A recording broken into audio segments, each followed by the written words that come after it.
కిష్కింధాకాండము 8వ సర్గము. సుగ్రీవుడు శ్రీరాముని తోడి మైత్రిని కొనియాడుట.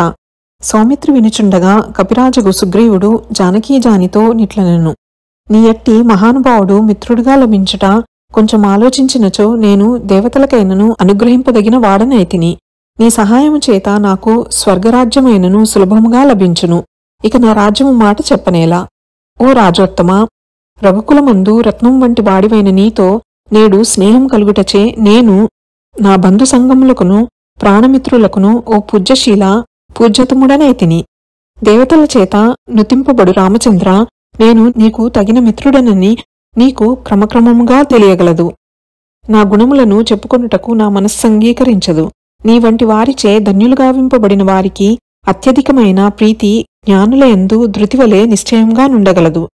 సాధువులగు స్నేహితుల గొప్ప ధనసంపదలను, వెండిని, బంగారమును, ఆభరణములను సాధువులగు వారు ఎట్టి భేదములేని బుద్ధితో భావించెదరు గదా. గొప్ప గుణములు గలవాడా, గొప్ప ధనికుడు గాని నిరుపేదగాని, గొప్ప దుఃఖము గలవాడో, సుఖములను పొందుచున్నవాడో, నిందితములైన దోషములు చేసినవాడో, దోషములు లేనివాడో, ఎట్టివాడైనను స్నేహితుడొక్కడే పరమమైన గతిగదయ్యా. ధనము పోయినను, గొప్ప సుఖములు నశించిపోయినను, తన శరీరమే నశించిపోయినను వ్యక్తి తన మిత్రుని కార్యములను చేయదగియుండును అని ప్రియముగా మాటలాడుచున్న సుగ్రీవుని వచనములను ఆలకించి ఇంద్రసమాన కాంతిగలవాడగు సుమిత్రాతనయుడు వినుచుండగా, అవునయ్యా సుగ్రీవాయని రామచంద్రుడును పలికెను. అంతా సూర్యనందనుడు అప్పటి నుండి చెట్టుకొమ్మపై కూర్చున్న రామలక్ష్మణులను చూచి సుకుమారమైన చెట్టుకొమ్మ కొరకు నలుదిక్కులను గలియజూచి కొలది దూరమున పువ్వులచే నిండియుండి ఆకులెక్కువగా లేకుండా మదించిన తుమ్మెదలతోనున్న చెట్టుకొమ్మనొకదానిని తెచ్చివేయగా రామచంద్రుడు దానిపై కూర్చుండెను. అట్టి కొమ్మను వేరొక దానిని హనుమంతుడు తెచ్చివేయగా లక్ష్మణుడందు కూర్చుండెను. ఇట్లందరూ సుఖముగా కూర్చుని ఉండగా సూర్యవంశజునితో సూర్యపుత్రుడిట్లనెను.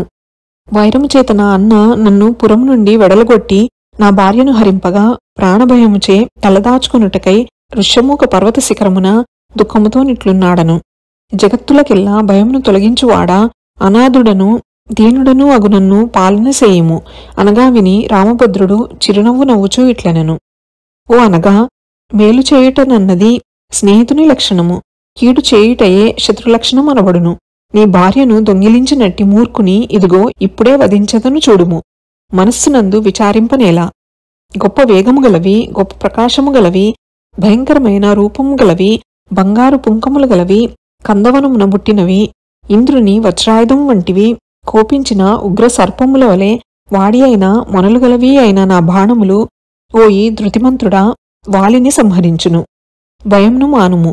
సూర్యనందన పాపబుద్ధిగల వాలి వజ్రాయుధపు దెబ్బచే కూలెడి పర్వతం వలె నేలగులగా సంతోషముతో ముఖము ప్రకాశింపగా చూచి ఆనందము పొందదోగాక అని చెప్పుచున్న రాముని వచనములను విని సుగ్రీవుడు సంతోషముతో వికసించిన ముఖం గలవాడై ఆ పద్మాక్షుని మేలుమేలని సవినయంగా ప్రేమతో ప్రశంసించి మరియు నిట్లనెను. దేవా, శోకము చేత ఆర్తినొందిన వారలకు నీవే గతివగుదువట. నీవు స్నేహితుడవగుట చేతను నేను శోకనిహితుడనగుట చేతను నీ దైన్యము తెలియుటకై ఇట్లు పరివేదన మొనరించుచున్నాను.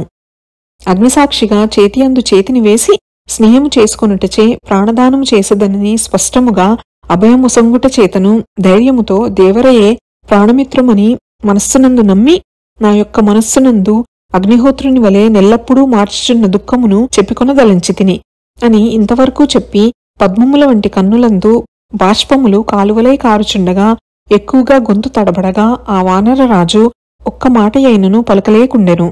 ధీరుడగు సుగ్రీవుడు కనుల నీరు తుడుచుకొని పెద్దగా నిట్టూర్పులు విడ్చుచూ రఘురామునితో తిరిగి తన కథనిట్లు చెప్పదొడిగెను. శ్రీరామునితో సుగ్రీవుడు వాలి తనను పరాభవించిన విధము చెప్పుట. రామచంద్ర వినవయ్యా, ఆ వాలి తాను రాజై రాజ్యమేలుచుండగా నేను యువరాజునే యుండునప్పుడు అనేకములైన దుష్టపు మాటలతో దూషించి క్రూరాత్ముడై నన్ను వెడలగొట్టినాడు. నా ప్రాణముల కంటెను ప్రియమైన ఇల్లాలిని హరించినాడు. నా ప్రియమైన మిత్రులను బంధువులను తాను చెరసాలయందు పెట్టించినాడు. విడవక నా ప్రాణముల మీద కన్నుంచినాడు. నన్ను చంపుటకై చాలామందిని పంపినాడు. చెడు ఉపాయములనెన్నింటినో చేసినాడు. అతడు చేయుచున్న కీడిట్టిదని చెప్పరానిది. అతడెందరినో పంపగా నేనెందరినో చంపగా చంపగా రామచంద్ర కాలుమిట్లు వెళ్ళుచున్నది. అందుచేతనే గదా ఈ వానరులను నేనును మిమ్ములను చూచినంతనే భయంతో తల్లడిల్లితిమి. భయముచేనెవ్వడు కలత చెందకుండును. కేవలము ఈ హనుమంతుడు మొదలగు వానర శ్రేష్ఠులు తగిన సహాయులుగా నుండుటచే అనేక కష్టములతో బాధపడుచున్నను జీవించియున్నాడను. నా మంత్రులకు వీరు నేను నడిచినచో నడుతురు, నిల్చినచో నిల్చుదురు. ఓ బంధుశ్రేష్ఠుడా, మంచి చరిత్రగల వీరు ఇట్లు నా ప్రాణములను కాపాడుచున్నారు సుమా. ఇక నేనెక్కువగా చెప్పుటేలా. ఓ జగదీశ్వర, క్లుప్తముగా చెప్పెదను. వాలి గొప్ప పరాక్రమం కలిగినవాడు, సూర్యుని వంటి తేజస్సు గలవాడు, శత్రువుల పాలిట అగ్నిహోత్రుడు. అట్టి వాలి చంపబడి నేలబడిన గాని నా యొక్క దుఃఖములు తగ్గునా? హాయిగా భుజింపగలనా? సుఖముగా నిద్రపోగలనా? నాకున్న బాధలచే చెప్పితిని గాని భూమి అందు సుఖముగాని దుఃఖముగాని చెలికానికి చెలికాడే దిక్కుసుమా అని చెప్పగానే అంతయును విని రాముడిట్లనెను. సుగ్రీవా, వాలితో నీకింత వైరమెందుకు కలిగినది? అంతయును చెప్పుము. విని నేనంతటా బలాబలములను ఆలోచించి కార్యమును చక్కచేసెదను. చింతింపబోకుము, ధైర్యము వహించి మొదటి నుండి క్రమంగా చెప్పుము. నీ కవమానకరమైన కథను విన్నంతనే నా మనస్సునందు విడువని తీవ్రమైన ఆగ్రహము కలిగినది. వర్షాకాలమున వేగముగా పరువెట్టు జలము వలె నా మనస్సు కంపించను. ఓ వానర రాజా, నీ శత్రువును నా విరోధి అని నిజముగా నమ్ముము. విల్లు నేనెక్కుపెట్టకముందే నీ విషయమును తెలుపుము. వింటినారి నుండి నా బాణము వెలువడినచో నీ వైరి నేలగూలెనని నమ్ముము అని రామచంద్రుడు పలకగా సూర్యపుత్రుడు తన మంత్రులతో కూడా సంతుష్టుడై తనకు తన యన్నకును కలిగిన విరోధము యొక్క కథను వినిపించసాగెను. కిష్కింధాకాండము 8వ సర్గము సంపూర్ణము. శ్రీరామచంద్ర ప్రసాద సిద్ధిరస్తు. శ్రీ జగన్మాతార్పణమస్తు.